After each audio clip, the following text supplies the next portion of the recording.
So our Napa guy hit our fender.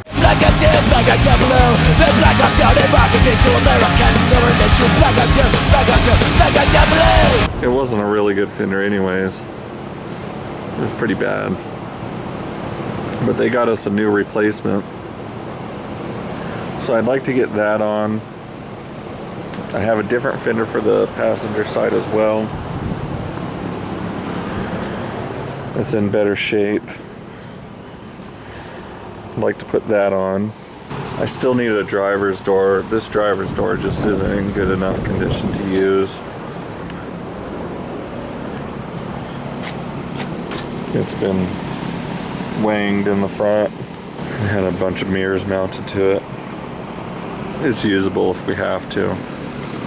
I'd rather not have to. I think I have a different core support for it too. As far as I remember, this core support was messed up. When they hit it, it kind of racked the front end over to the passenger side because I didn't have any bolts in the core support, which might have been good. But I need to use these inner fenders, even though I need to do a rust repair on both of them, because I don't have any other ones. And these were I've already trimmed to fit the bottom, trimmed to fit the frame. So, start off by taking some of this apart, getting it mocked up. The big reason for this mock-up is to get our radiator, intercooler, AC condenser all in here. I don't think I'll be able to run that fan. I got an electric fan unit for it.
There's our front clip removed.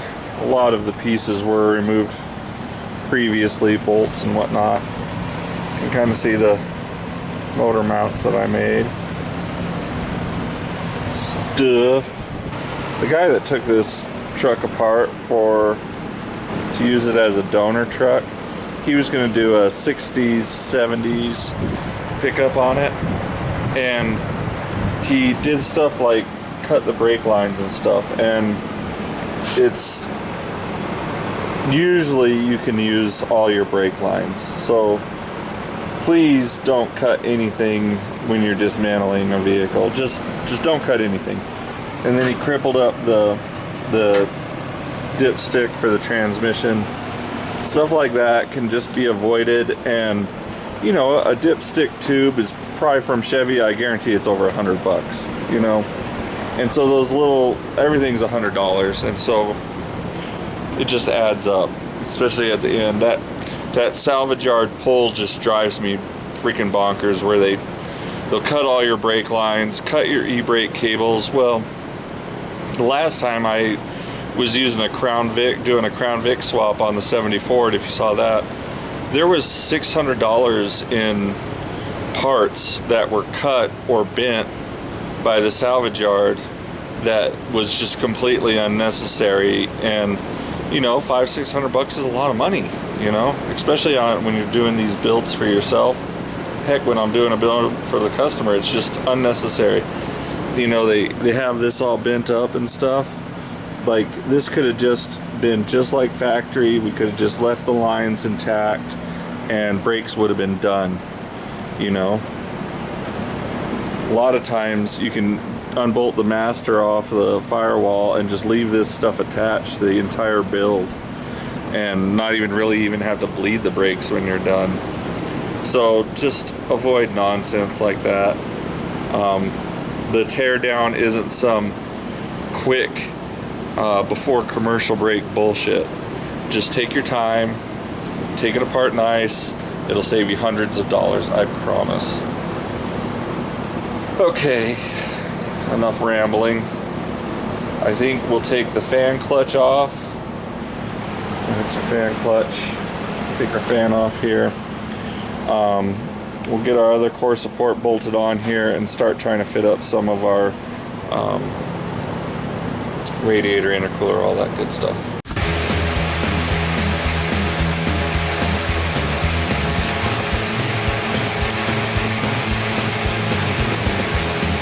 I was thinking about it, and if I can get this radiator in here with the manual fan, I'd rather do that.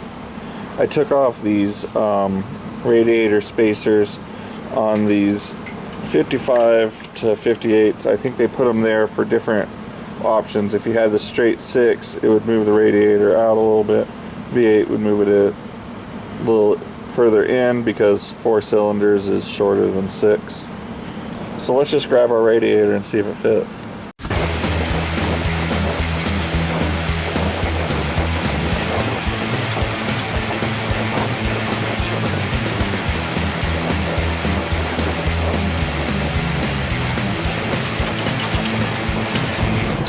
I don't think so. Our radiator corner is hitting our steering box, so I'm just going to drill some new holes in the radiator mount and raise the radiator up from probably 3 inches, 4 inches or so. So quite a bit. I'm going to make sure that our mounting holes here are good by spraying WD-40 all over everything. Catch that dirty word that I put in there without putting in there? I hate WD-40. It works, but it's hell on paint. Next thing we need to make sure fits in here is our AC condenser. This is one that I purchased for this, and if you get a lot of the kits for these trucks, most of the Chevys had these crossbars for support, and most your AC retrofit kits will tell you to take those off, which is exactly what we're going to do. But before I do that, I want to take the radiator off and get it out of here so we're not hitting it with any sparks.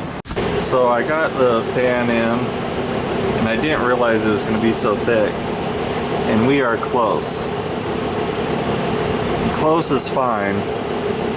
When things start moving around, I don't know. So we might change the way this is mounted, because we can gain a little bit out of that if it was a little flatter right there. So I might mess with that. However, I'd like to keep fitting things and see if there's some other reason we need to modify that, like our turbo tubing. So I want to get back to mounting our AC condenser. You're going to have your bigger fitting on the top. It's a number 8 hose, number 6 hose.